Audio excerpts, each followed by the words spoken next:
I love the train. I have taken the Amtrak Borealis train from Chicago to the Twin Cities a total of 5 times round trip since its service began, I think like a year and a half ago. So I'm going to walk you through what to expect when taking this route. We're going to talk everything from pre-boarding all the way to arrival, pro tips for making your trip as seamless as possible. And I have tried, I think, every item on their cafe car menu, so I will be sharing my brutally honest ranking order. Let's start at the beginning, pre-boarding and boarding. Okay, so you're looking at your ticket and it says like 11:10 a.m. departure time. That departure time, they are not messing around, okay? That is the time the wheels will be moving. I think they close the door like 5 minutes before that. I would recommend arriving about 45 minutes before that listed departure time. If you are leaving from Chicago and you've never navigated Union Station before, it's kind of confusing. There's a lot of different entrances. I think the last time I went, we did pick up and drop off from the Jackson Boulevard entrance. There's a lot of construction in that area right now. But when in doubt, if you're in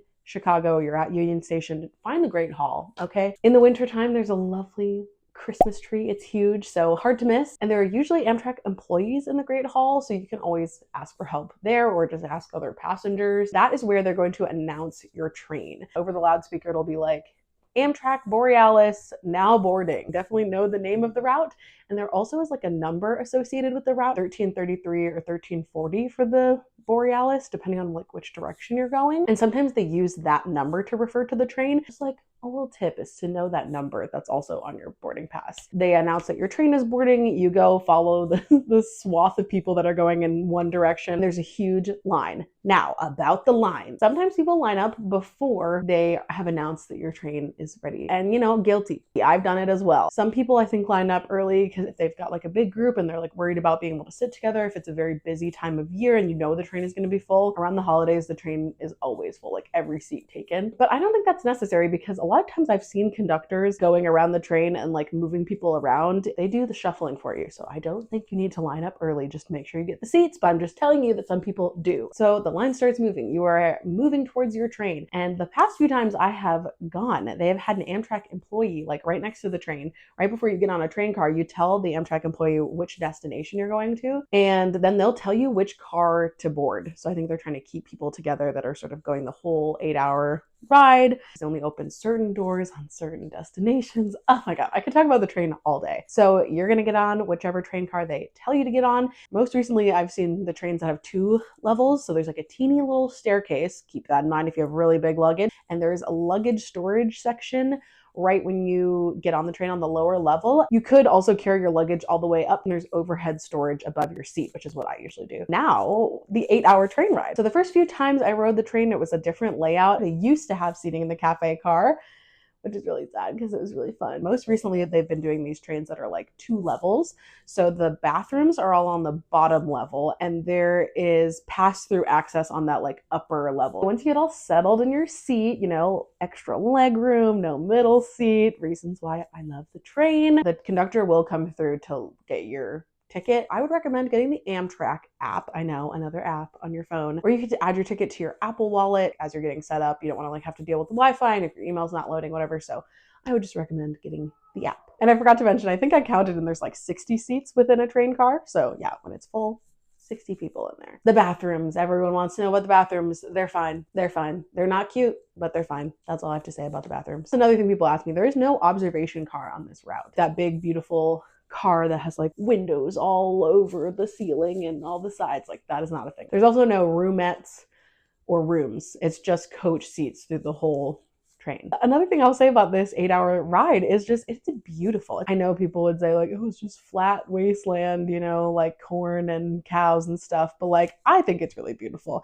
And parts of the time you're on the Mississippi, which is really, really pretty. Yeah, so just enjoy. I like to crochet on the train, bring a book. It's just so lovely and relaxing. I think it's so much better than sitting in traffic. That's the thing. It's an 8-hour ride, which people are like, oh my gosh, that's so much slower than driving. It takes 6 hours driving. Sometimes there's traffic. Sometimes there's bad weather. Okay, so shut up. The train is great and it is a little bit slower, but it's relaxing, okay? I will say, while you're on this really long ride, the Wi-Fi is there. They have Wi-Fi. However, it has not been the most reliable in my experience. I tend to use my hotspot, or I just like download everything ahead of time. There's a bunch of people using the Wi-Fi on the train all at once, so it's just gonna be a little slow. And now it's the time everyone's been waiting for, is the food ranking order. I think I've tried every hot item and a bunch of other items. And this is a definitive ranking order from worst to best. Classic grilled cheese, worst, 1 star, very, very fake cheese. It did not melt well. Not my fave. Number 2, the fresh Greek salad. I mean, we're not surprised. Like, if you need something fresh, it will do, but the dressing was purple. I did not like that. Okay, so then next up is the 2 sandwiches. They have a turkey and cheddar or a ham, Swiss, and honey mustard on a pretzel roll. I will say ham and Swiss was a little bit higher than the turkey and cheddar, but overall I gave both of them 3 stars. There's no like fresh element, it's just cheese and meat. It was fine. I don't really like cheese that much. Next was the white cheddar mac and cheese. This was really disappointing to me. Like, I was really excited for like a nice comforting mac and cheese on the train, and it was just like kind of meh. Now we're getting into the ones I would eat again. I don't think all the food on the train is bad. I actually kind of like eating on the train. They have a Hebrew National all beets hot dog. Weird dog to bun ratio. That's what I wrote down, but I really enjoyed it. I love a hot dog. Again, with 3.5 stars is the vegan barbecue burger. Okay, this one surprised me. So there is a vegan option if you're on the train. Gluten-free options, I'm gonna tell you there's not a ton. My boyfriend has celiac disease and we usually have to pack him some food. So the 4-star category, Angus cheeseburger, is up there. Oh, the bun was good. The cheese actually melted on that one. I don't know what they were doing with the grilled cheese versus the cheeseburger, but cheeseburger cheese melted and it was good. Also up there is the deluxe stromboli. Oh my goodness, it was delicious. It's like a Hot Pocket, but bigger, and it has pepperoni, sausage, peppers, onions, and cheese in it. It was delicious. In my humble opinion, the best item on the cafe car menu is the sausage, egg, and cheese breakfast sandwich. Yeah, it's honestly so good. It was well seasoned, had nice bread. Obviously, if it's a longer route, they're gonna have different food options, but on the Borealis route, that is kind of what's available. A note, they usually don't have hot water, so no hot tea or the cup of noodles. Haven't been able to try the cup of noodles. And then yes, I didn't try the tomato soup because I don't like tomato soup, so I won't be trying that. I also tried Sandy's amazing chocolate chunk cookie, and it was softish, but there were nuts in it, which I didn't like, so 3.5 stars. I also tried the streusel coffee cake, nice texture.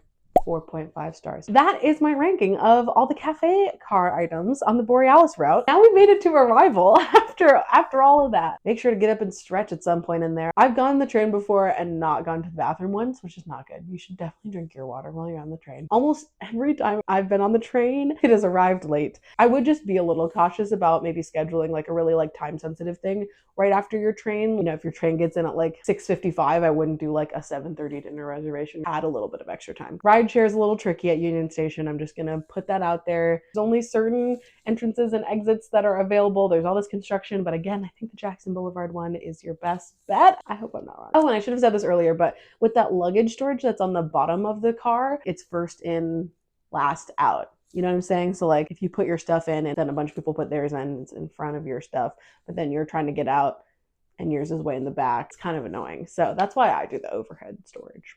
I think that's everything I could possibly say about this Amtrak train ride. I love it, if you can't tell, and this video is just an excuse to talk about it more. But hopefully this helped a little bit if you're taking the Borealis route in the near future, and I'll see you in my next video. Okay, bye!